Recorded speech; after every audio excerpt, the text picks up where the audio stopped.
Su misión estaba calificada de alto secreto. Se les consideraba soldados prescindibles y se esperaba que regresaran pocos, si es que lograba regresar alguno, ya que el enemigo contaba con más hombres y con más armas. Las enfermedades y el agotamiento diezmaron sus filas.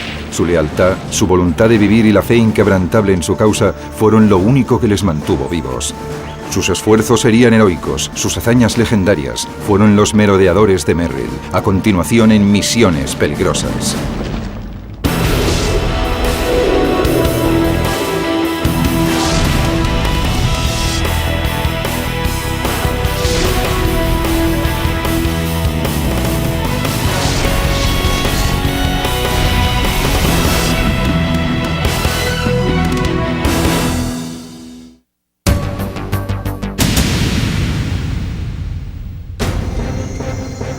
En 1944, un regimiento de soldados estadounidenses llevó a cabo misiones secretas detrás de las líneas enemigas en el país entonces conocido como Birmania.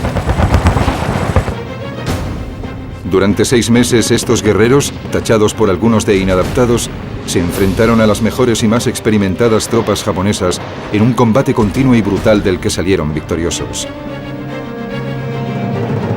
Utilizaban oficialmente el nombre en clave Galahad, pero la historia los recuerda como los merodeadores de Merrill.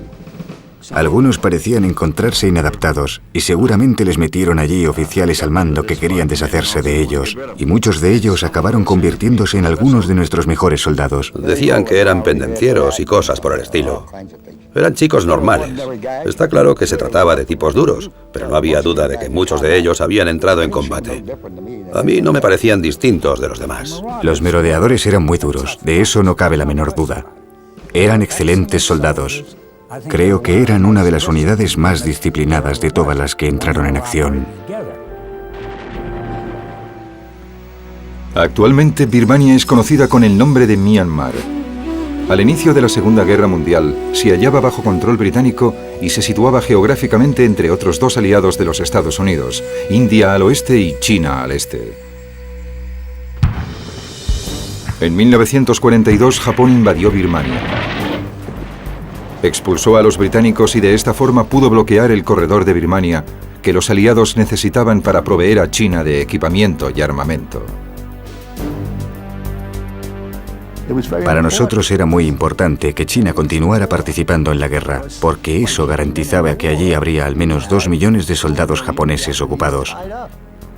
Además, China era considerada como un punto estratégico clave para llevar a cabo futuros ataques aliados contra Japón.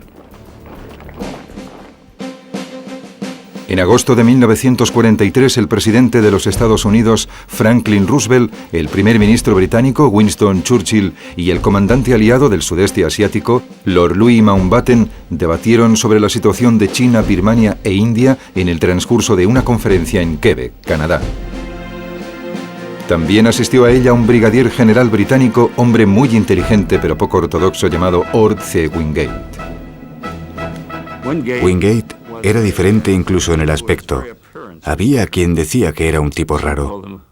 Wingate tenía su propia manera de hacer la guerra, que consistía en realizar penetraciones de largo alcance en terreno enemigo.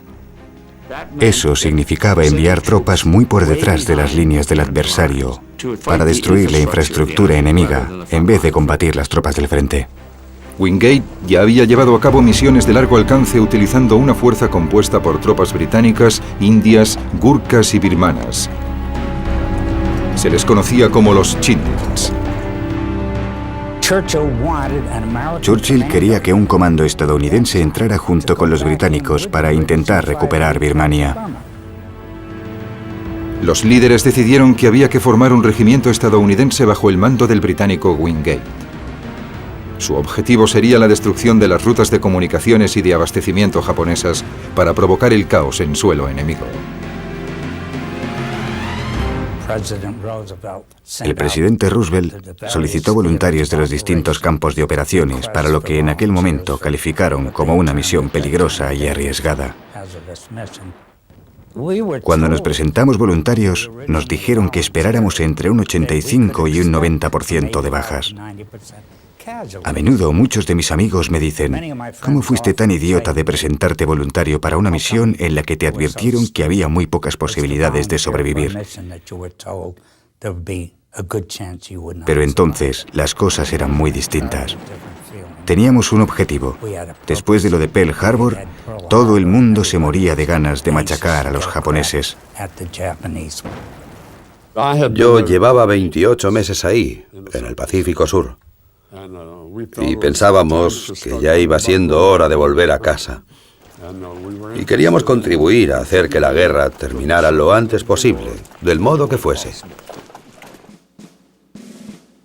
Liderados por el coronel Charles Hunter, que estaba a las órdenes del general Wingate, los cerca de 3.000 voluntarios de todos los estados de la Unión se reunieron en la India bajo el nombre en clave de Galahad el 29 de octubre de 1943.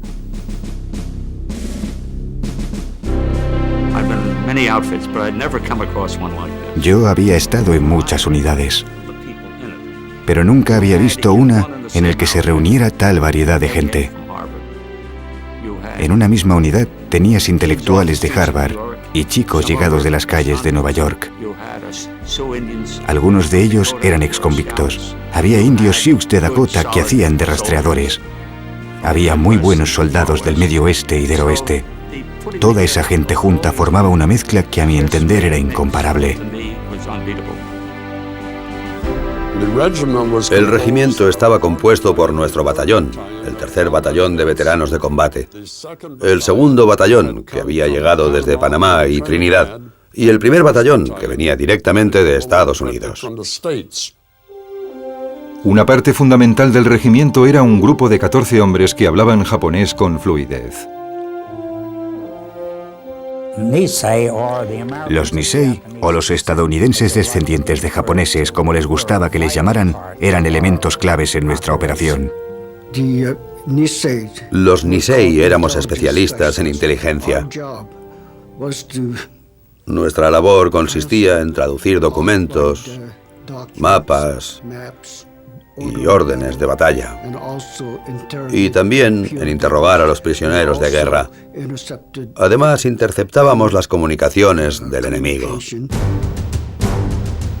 Para preparar a los hombres para que sobrevivieran en el terrible entorno birmano, se les sometió a entrenamientos de combate en la jungla, en campos del centro de la India. Durante los 3 meses de entrenamiento en la India, realizamos maniobras junto a las fuerzas británicas que habían llegado desde Birmania. Nos beneficiamos de su experiencia.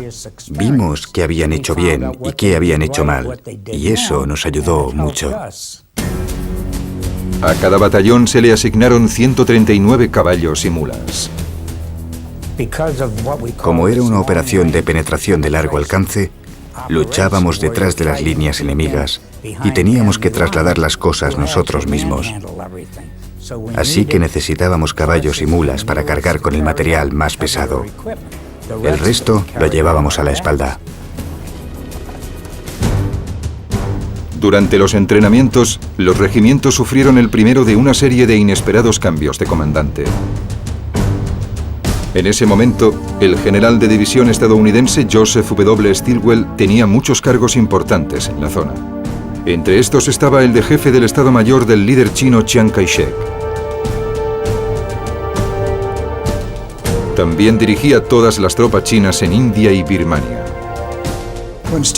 Cuando Stilwell supo que las tropas estadounidenses estarían bajo el mando de Wingate, dejó muy claro en todos sus informes que era una situación terrible.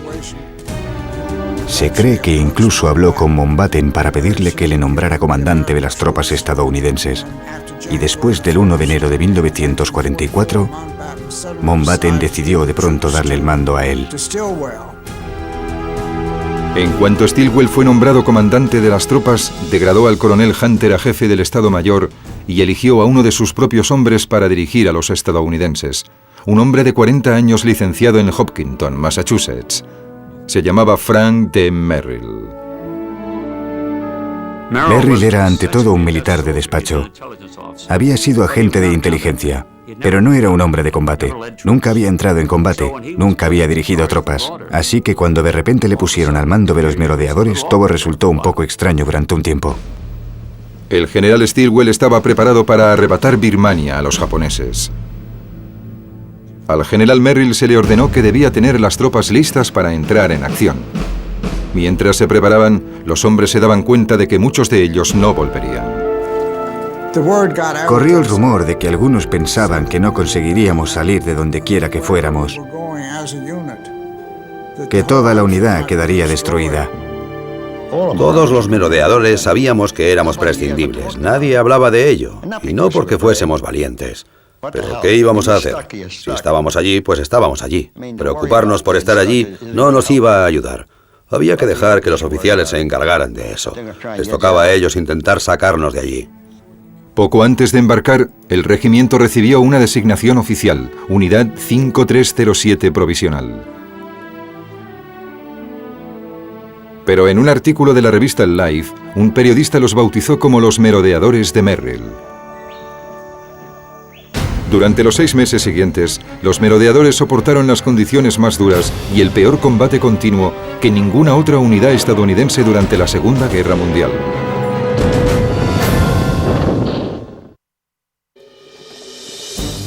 Los merodeadores de Merrill siempre sufrían por falta de información. Al dejar sus campamentos de la India, no sabían cuáles serían sus misiones específicas cuando entraran en Birmania.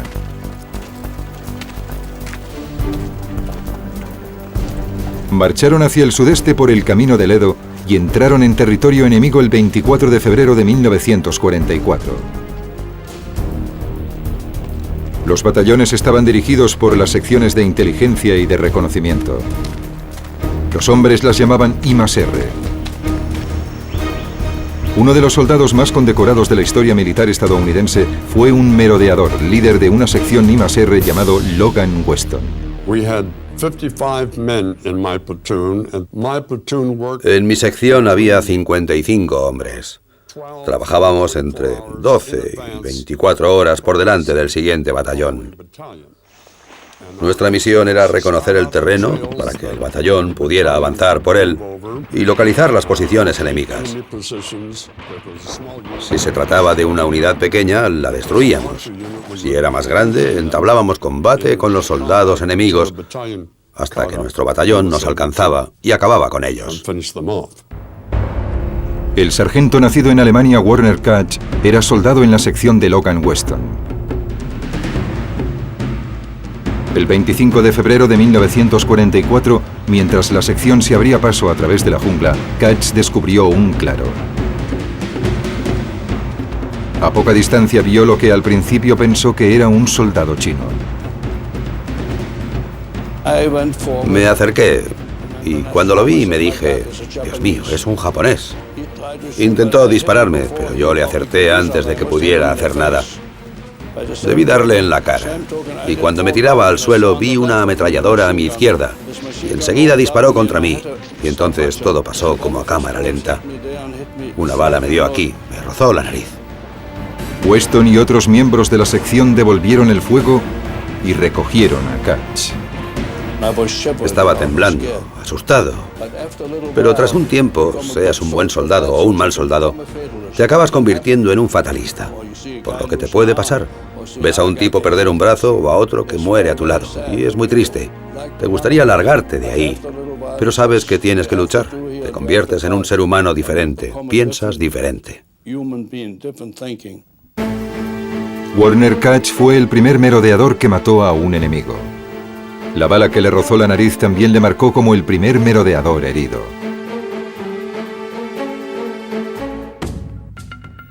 El 28 de febrero, los merodeadores ya se habían internado en territorio enemigo, cuando el general Merrill les informó de que su primera misión tendría lugar en un pueblo llamado Gualabam. No sabíamos cuál era nuestra primera misión. Tras recorrer 150 kilómetros, nos dijeron que teníamos que darnos prisa para alcanzar a los japoneses en la carretera principal que iba al norte de Birmania. La misión que había que llevar a cabo en Gualabam consistía en levantar barricadas para evitar el paso de los japoneses que abastecían a las unidades japonesas del norte en su lucha contra los chinos. Los merodeadores apenas tuvieron tiempo para levantar las barricadas antes de que las unidades de la 18ª División japonesa lanzaran terribles ataques de artillería. Nos dieron una buena paliza. No disponer de artillería fue una gran desventaja porque salvo armas pequeñas no teníamos nada para defendernos. A pesar de su artillería y una fuerza el doble de numerosa, los japoneses sufrieron numerosas bajas. Los japoneses pensaron que luchaban contra soldados chinos y cuando atacaban no se encontraban frente a tropas chinas con fusiles de un solo cartucho. Se encontraban con soldados con armas automáticas. Siempre nos parecía que en el fuego cruzado teníamos ventaja porque éramos mejores tiradores. Nuestro M1 era un fusil de tierra increíble. El Tommy era una semiautomática estupenda. El fusil Bar era muy pesado, pero si el hombre que lo manejaba estaba bien protegido, podía causar mucho daño. Y los hombres que utilizaban el mortero también eran muy buenos. Otra poderosa y singular arma del arsenal de los merodeadores eran los intérpretes Nisei. Mientras montábamos las barricadas en Wallabum, vimos que había un cable que cruzaba las copas de los árboles. Así que uno de nuestros especialistas en inteligencia japonesa, Roy Matsumoto, tomó prestado mi teléfono de campaña, subió a un árbol y pinchó la línea. Oyó a un soldado japonés que decía que sabía que había enemigos en la zona. No sabía exactamente dónde. Le dijo al general que estaban vigilando un depósito de municiones y fue lo bastante estúpido para darle las coordenadas del lugar. Así que nos pusimos en contacto con un escuadrón aéreo de cazas P-38 que volaba cerca para apoyarnos y les dijimos dónde estaba el depósito. Llegaron con bombas de 1000 kilos bajo las alas y lo destrozaron totalmente. Mientras la batalla de Wallabam seguía adelante, los suministros de los estadounidenses disminuían a un ritmo alarmante. Nos quedamos sin comida la primera noche y no comimos nada durante 2 o 3 días. Y antes de que terminara la batalla, también nos quedamos sin municiones. Si los japoneses se hubiesen dado cuenta de que a los estadounidenses no nos quedaba munición, la batalla habría sido sin duda completamente diferente. No sé qué habríamos podido hacer porque nos habrían masacrado. Finalmente, después de 3 días y 3 noches de lucha sin tregua, llegaron las fuerzas chinas para apoyar a los merodeadores. Pero para entonces ya se había logrado una victoria sorprendente. Los japoneses se retiraban. Los japoneses habían obtenido una victoria tras otra luchando contra otras tropas. Cuando se enfrentaron a los merodeadores por primera vez en Wallabum, esperaban tener éxito inmediato. En lugar de eso, los merodeadores mataron a centenares de sus hombres. El río se tiñó de rojo con su sangre. Aproximadamente 800 japoneses murieron en Wallabum, por solo 8 estadounidenses. Aún así, 37 resultaron heridos y requerían ser asistidos urgentemente. Sin la atención médica adecuada, muchos de ellos morirían. El general Merrill había dejado claro que no había planes para atender a los soldados heridos, que había que dejarlos al cuidado de los nativos. No había plan de evacuación. Lo que realmente funcionó durante la batalla de Wallabum fue descubrir que en los pequeños aviones Piper Cub, que llegaban para traer mensajes y otras cosas, podíamos meter a un herido en cada avión. Aterrizaban en cualquier sitio. Aterrizaban en diminutos campos de arroz. No creo que les preocupara que la pista no fuese lo bastante larga. Los vi en barcos de arena junto al río. No tenían miedo a nada. Hicieron una labor maravillosa. De hecho, en ocasiones sufrieron accidentes y perdimos a un par de pilotos. Pero nunca tuvimos que abandonar a un hombre herido. La victoria en Wallabum subió la moral de los merodeadores. No solo habían vencido a un enemigo mucho más numeroso, sino que también habían destruido el mito que decía que la 18ª división japonesa era invencible. Muchos merodeadores mal informados creyeron que ese éxito significaría el regreso a casa. Muchos hombres creían que participarían en una batalla importante y que luego les relevarían. Pero solo eran ilusiones, porque Stilwell no pensaba eso, y no creo que Merrill o Hunter lo pensasen tampoco.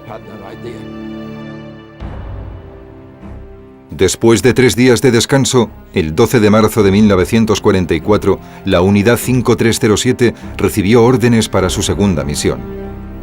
Esta empezaría con otra victoria, pero acabaría con el segundo batallón luchando por su vida en la cima de una montaña a la que los merodeadores llamaron la Colina de los Gusanos.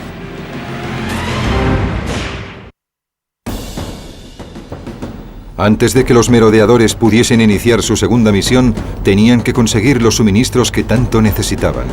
Pero la tarea de abastecer a la Unidad 5307 era una misión extremadamente peligrosa. La técnica que usábamos para lanzar los suministros la habíamos aprendido de los Chindits de Wingate, con quienes nos habíamos entrenado en la India. Era la única manera de conseguir abastecer a los soldados que estaban detrás de las líneas enemigas. Había que utilizar aviones para transportar todo el armamento, toda la comida, y era necesario que los pilotos fuesen muy hábiles. Debían volar bajo para identificar bien el objetivo y también para evitar los ataques de los cazas japoneses que había en la zona. Les admirábamos mucho, lo mismo que a los hombres que envolvían nuestros suministros, los cargaban en el avión y los lanzaban para nosotros. Una vez abastecidos, el 11 de marzo de 1944, los 3 batallones tuvieron que separarse. Una decisión que pronto resultaría desastrosa. El segundo y el tercer batallón fueron hacia el este y después hacia el sur, atravesando los pueblos birmanos de Hamshingyang, Nepunga hasta Enkangatuan. El primer batallón se dirigió hacia el sur, a Shaduzab. El primer batallón tuvo tantas dificultades al atravesar la jungla que iban extremadamente lentos y tuvieron 15 o 20 escaramuzas con japoneses antes de llegar a las barricadas. Cuando el primer batallón llegó finalmente a Shaduzab, descubrió un campamento japonés al otro lado del río. Escondidos, los merodeadores planearon un ataque sorpresa para la mañana siguiente. Enviaron un equipo de combate al otro lado del río y mantuvieron otro equipo en el campamento, desde donde podían apoyarles. Sorprendieron a los japoneses mientras se levantaban y tomaban el desayuno, y acabaron con ellos. Cuando el primer batallón llegó a Shaduzab, los otros 2 batallones de merodeadores ya habían levantado sus barricadas. Sin embargo, les ordenaron que abandonaran la posición si les atacaban. Una gran fuerza japonesa amenazaba con atrapar a los estadounidenses a menos que escaparan en la dirección por la que habían venido, hacia el pueblo de Nepunga. La sección de Weston fue la que evitó que les atraparan, y así pudieron llegar a tiempo a Nepunga. Recomendé por radio al batallón que me trasladaran hacia el sur. Desde esta posición podría bloquear a cualquier fuerza enemiga que viniera del sur y mantener abierta la ruta de escape para la evacuación de los 2 batallones. Durante esos 3 días y 4 noches tuve que retirarme a menudo para evitar que me rodearan o me aislaran. Fue una experiencia complicada y una situación constantemente cambiante. Mientras la sección de Weston luchaba para detener el avance enemigo, el tercer batallón se dirigía a Hamshingyang. Los aproximadamente 800 hombres del segundo batallón corrían hacia Nepunga en espera del inevitable ataque japonés. El segundo batallón tenía órdenes de permanecer allí para bloquear el camino y que de este modo los japoneses no pudiesen llegar más al norte y atacar otra vez a los chinos. Para entonces, las terribles condiciones birmanas y la dura lucha se estaban cobrando un alto precio en la Unidad 5307. Las enfermedades y la pérdida de peso debida a la malnutrición afectaban a muchos hombres. El primer comandante de los merodeadores, el coronel Charles Hunter, volvió a ponerse al mando cuando el general Merrill tuvo que ser evacuado debido a problemas con el corazón. El 28 de marzo de 1944, los japoneses empezaron a acorralar al exhausto segundo batallón. Y la unidad japonesa que yo había estado retrasando puso cerco a todo el batallón al cabo de 12 horas. Así descubrimos que no nos habíamos enfrentado a un batallón, sino a un regimiento. Nupunga pronto fue conocida como la colina de los gusanos por los varios centenares de japoneses muertos que yacían rodeando el perímetro y por los cadáveres de unos 100 caballos y mulas cubiertos por millones de moscas azules. Tras varios días el olor era tan penetrante que se olía a casi 2 kilómetros de distancia. Durante el asedio, muchos suministros empezaron a escasear dramáticamente, incluido el agua. En Nupunga, los japoneses capturaron el único pozo de agua del lugar y no había ninguna otra manera de conseguirla. El 30 de marzo, una patrulla de reconocimiento de los merodeadores salió del perímetro de Nepunga con la misión de comprobar si el pozo de agua se podía recuperar. Por desgracia, volvieron por el extremo equivocado del perímetro. Y cuando entraron, los hombres no sabían que eran de los nuestros y les dispararon. Ahí murió mi mejor amigo, además de otros hombres del equipo. Esas cosas pasan, lo sé. Hay gente que se escandaliza, pero así es la guerra, al fin y al cabo. Al llegar el 8º día de asedio, el teniente Edward McLogan ordenó a uno de sus intérpretes Nisei que se infiltrara en la posición enemiga. Hicimos varios trabajos y uno de ellos era realizar escuchas al enemigo. Nos acercábamos arrastrándonos y la mayoría de las veces solo se trataba de charlas normales, pero en algunas ocasiones el enemigo nos reveló sus planes. Roy Matsumoto estaba de misión en la jungla una madrugada y escuchó una conversación entre japoneses en la que decían que harían un ataque banzai por la mañana. Por supuesto, pasó informe del incidente al oficial de mando y lo preparamos todo para recibir ese anticipado ataque banzai. Eran fanáticos. Se lanzaban directos hacia las ametralladoras una y otra vez.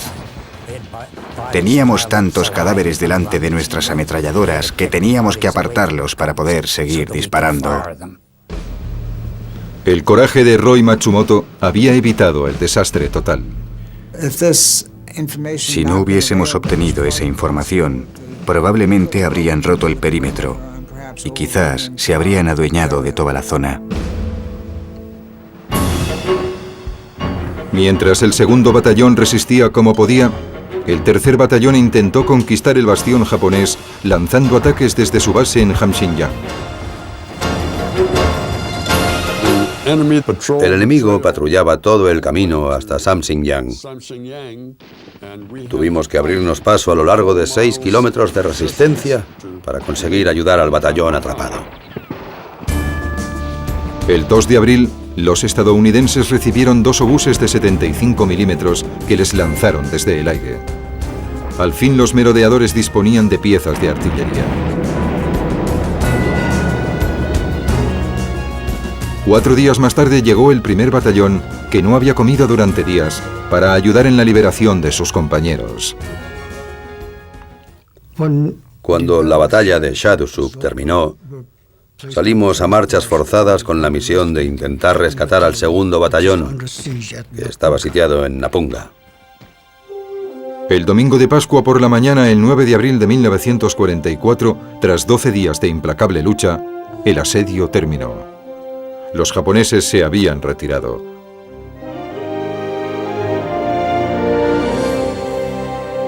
Cuando finalizó la batalla de Nepunga, las bajas y las enfermedades habían reducido a los merodeadores a 1.400 hombres, la mitad de la fuerza original.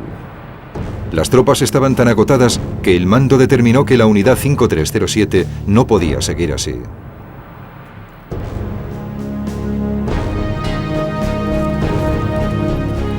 Nuevamente circuló el rumor de que los merodeadores serían evacuados de Birmania. No fue así. Faltaba todavía la misión más difícil.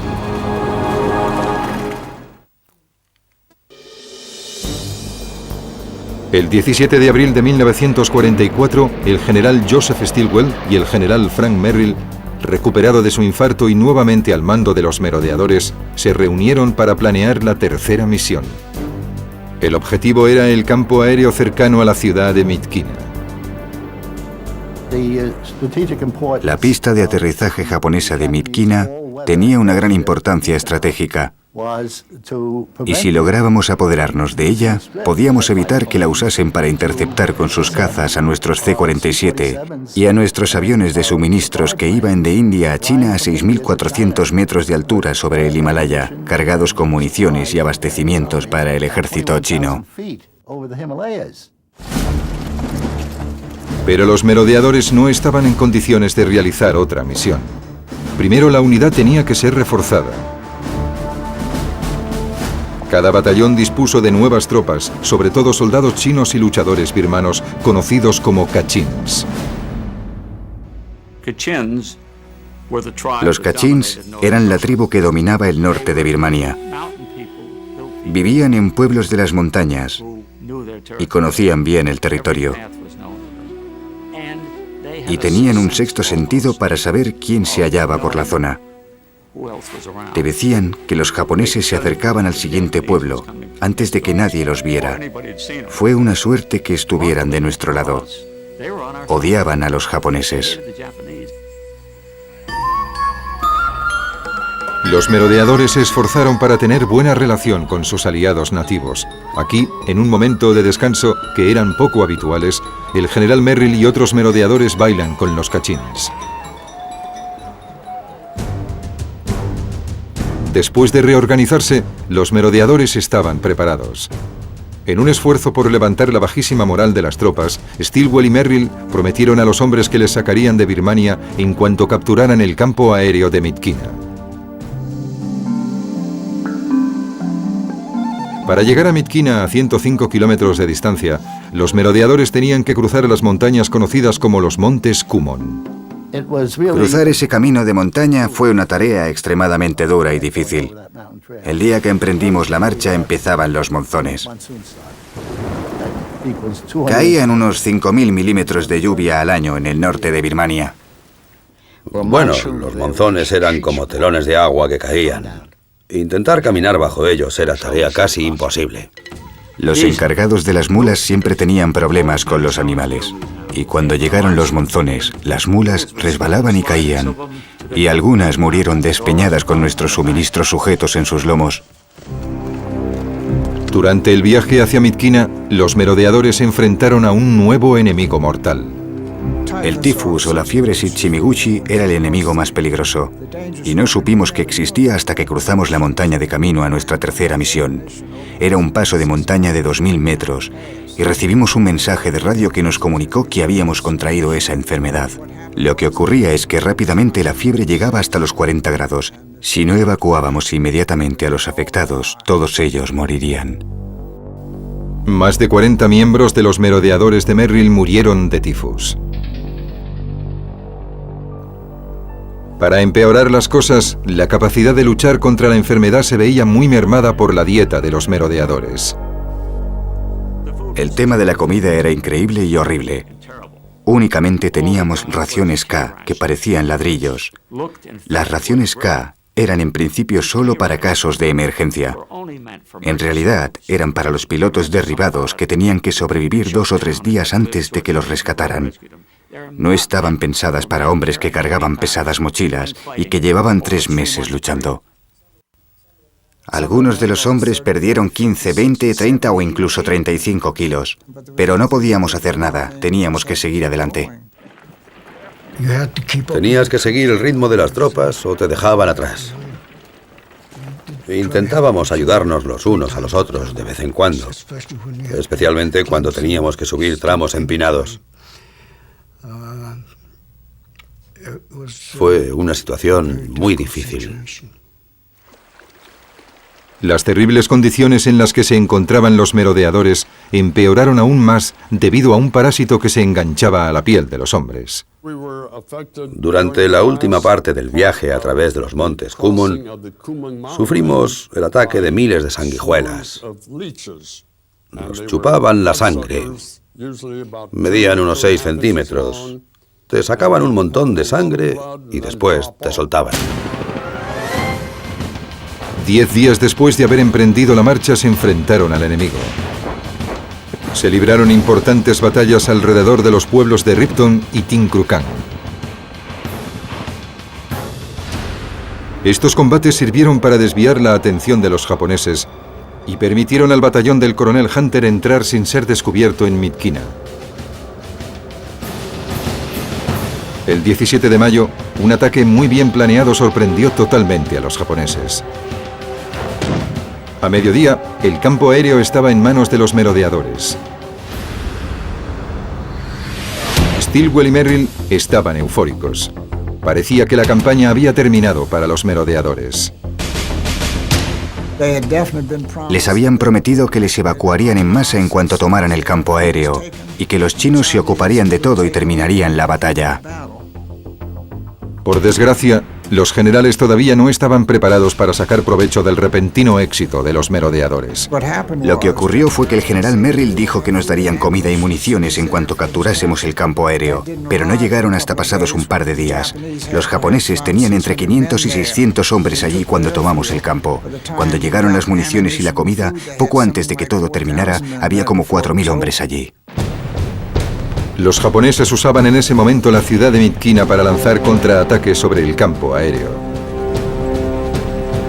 Los chinos tenían la misión de repelerlos.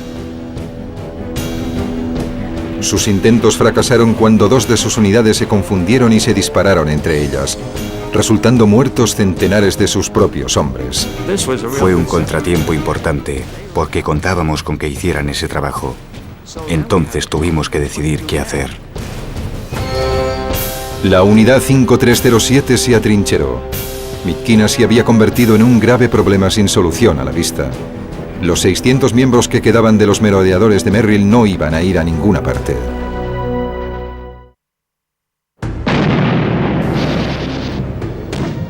La situación de Myitkyina empeoró. Los merodeadores de Merrill no estaban físicamente preparados para el combate. Al mismo tiempo, el general Stilwell tenía problemas políticos. Le podían acusar de favoritismo si sacaba a los estadounidenses de allí, mientras que los chinos y los británicos recién llegados proseguían la lucha. Para complicar aún más las cosas, Stilwell no podía contar con sus propios aliados cuando más los necesitaba. Los merodeadores admiraban mucho el valor y la contribución de los soldados chinos, pero los líderes chinos los retenían constantemente. Los problemas de Stilwell eran enormes, porque Chiang Kai-shek no quería que sus tropas luchasen. Siempre estaba en contacto por radio con sus oficiales. Estos aceptaban solo las órdenes de Chiang Kai-shek y rechazaban las del general Stilwell. A finales de mayo, a pesar de todos sus esfuerzos, Stilwell no podía contener el flujo de merodeadores enfermos y exhaustos que eran evacuados de Birmania. El coronel Charles Hunter volvió a ponerse al mando de los estadounidenses en un momento de crisis al sufrir el general Merrill un segundo infarto. Hunter fue finalmente capaz, en unas circunstancias en las que cualquier otro habría fracasado, de mantener unido lo que quedaba de los merodeadores y conseguir que siguieran luchando. Lo hizo demostrando que apreciaba a esos hombres. Les respetaba y odiaba hacer lo que hizo, pero al fin y al cabo todos estábamos juntos en eso. El coronel Hunter estaba seguro de que sus hombres podían resistir en la base aérea, pero el alto mando no estaba de acuerdo. Creía que la base corría el peligro inminente de que los japoneses volvieran a apoderarse de ella, salvo que se encontraran tropas de reemplazo. Cuando empezaron los problemas en Myitkyina, muchos de los merodeadores llevaban meses en el hospital. Y a alguien se le ocurrió la brillante idea de llevar a algunos de esos tipos al frente como reemplazos. Y esa es la razón por la que todos esos hombres enfermos y heridos regresaran. Era totalmente innecesario, según el coronel Hunter. Algunos creen que un miembro del personal de Stilwell interpretó mal sus órdenes. En todo caso, el incidente fomentó la antipatía hacia el general entre muchos de los merodeadores. La rabia llegó hasta tal punto que un merodeador dijo que si Joe Stilwell se le ponía a la vista, le dispararía por la espalda. Al final, con el transcurso de las semanas, los refuerzos empezaron a llegar. Stilwell trajo ingenieros, pero esos pobres tipos no estaban entrenados para el combate. Les llevaron allí para ver qué podían hacer, pero por desgracia estaban mal preparados para realizar el trabajo. El 12 de julio, una unidad de refuerzos estadounidenses quedó diezmada en un trágico accidente de fuego amigo.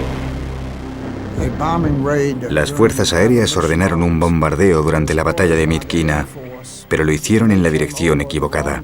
Lanzaron las bombas en el lugar equivocado.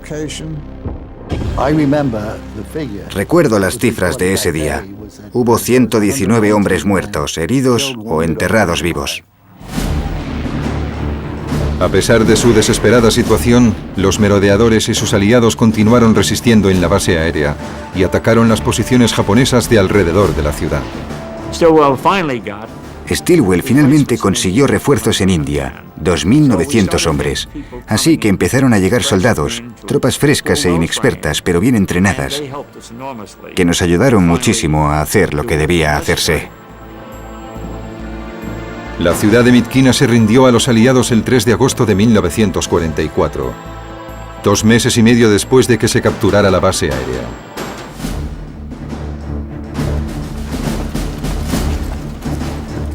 De los casi 2.700 merodeadores que entraron en Birmania, solo quedaban 200 cuando 7 días después la unidad 5307 se unió a la 475 de infantería y los merodeadores de Merrill se convirtieron en historia.